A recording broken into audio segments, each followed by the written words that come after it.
Hey, this is Pastor Frank, and I want to take this time to encourage you today with a bit of testimony. Not my testimony, but the testimony of a man I met several years ago. When Hurricane Katrina rolled into New Orleans, it was a major catastrophe for our country, and Christians around the country wanted to help. And so they sent money to organizations in Louisiana to try and extend help to those people on their behalf. And so Grace Life Fellowship, the church where I am privileged to be one of the pastors, was sent a large sum of money. And we wanted to use it wisely. So we prayed and we investigated who we would help and how we would help them. And as we did so, a man came to our attention. And the claim was that he was an amazing guy, a very, very, very comforting and genuine shepherd.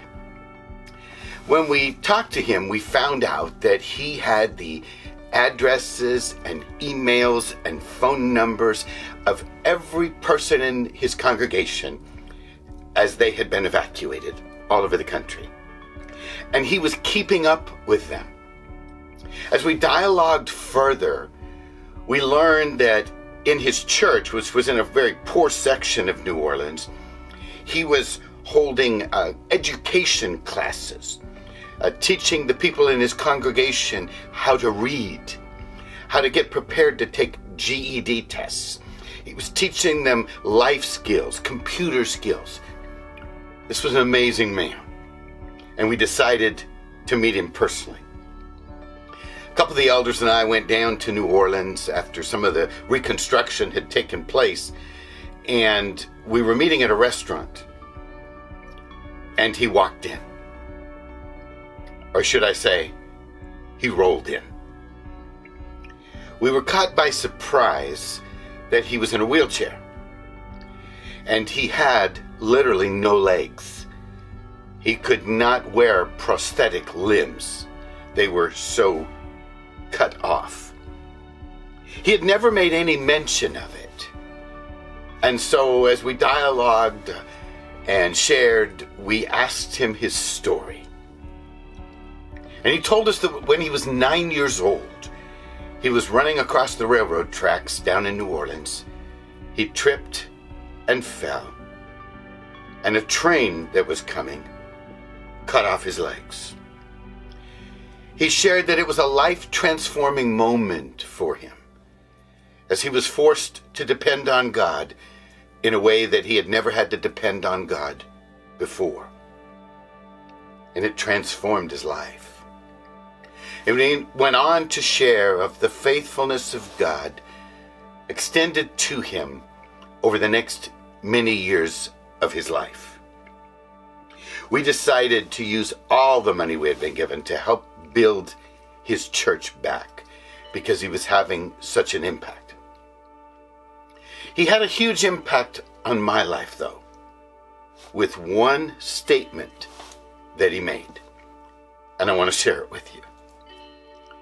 As he shared his story of how God had transformed his life and how he had come to know God in a way he had never known God before, he made this statement. You know, guys, you don't need legs to walk with God. It stunned me. And it continues to stun me to this day. What is it, my friends, that you have had to sacrifice in your life? What is it that you have lost that has hurt you so deeply? Because there is a God who is our Father, and He is all-powerful, all-knowing, all-loving, and because He has a plan for our life to bring us to an appointed end, because as the psalmist says, He is good and all that He does is good. Whatever you have lost, whatever you have sacrificed, it is not the end of the story. And my question to you would be this: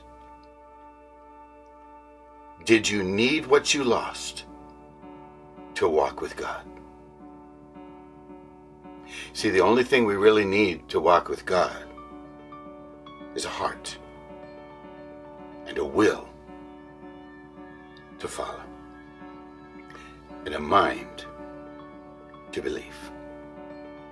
And when we do that, we lay hold of God in a very intimate and powerful way, and He lays hold of us in a very intimate and powerful way. You don't need legs to walk with God. I hope that encourages you today as you journey in this fallen world and encounter your own loss. And I trust you will commit to the reality that whatever loss you have suffered, it is not the end of the story. Bless you, my friends, in Jesus' name.